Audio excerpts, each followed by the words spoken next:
রাঘু আমি রসগোল্লা এনেছি। এখন কি করবো? পথটাকে পাল্টে দিই। হ্যাঁ, গানের কথাটা পাল্টে দেবো। ওই রসগোল্লা দেখে রসগোল্লা দেখে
কৃষ্ণকে তো প্রথমে না রাধারানী এবং সখীরা চিনতে পারে। এবার রাধারানী বলছে, হ্যাঁ রে পটু, শুনেছি চিনে বাবুনির পেটের বাচ্চা ভাই না, তা তোর পাশে লক্ষ্মী কে? সে কত সাধনা করে ব্রাহ্মণ হয়েছে জানো? ওই ব্রাহ্মণ হয়ে আজকে আমাদের বৃন্দাবনে পুজো দেবে। আজ পূজা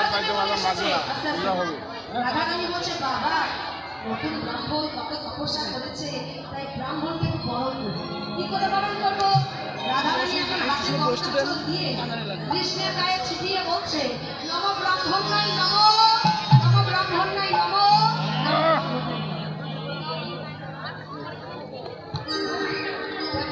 হয়েছে কি ব্যাপার?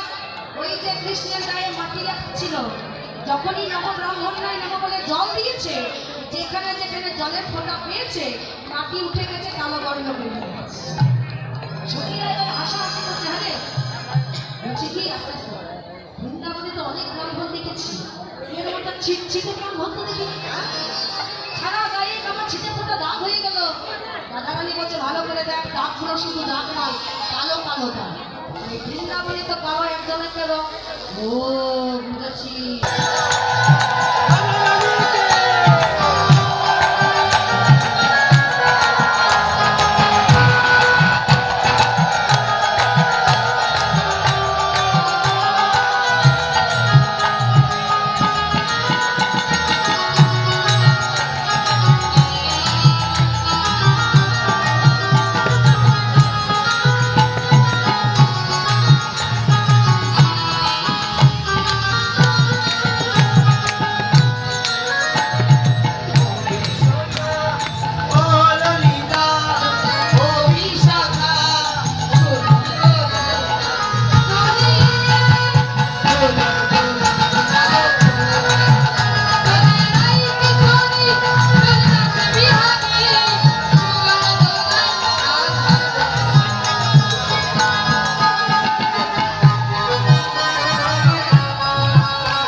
শেষেই সিঁদুর খেলা সবাই খেলবো। এখন শুধু রাধা কৃষ্ণ।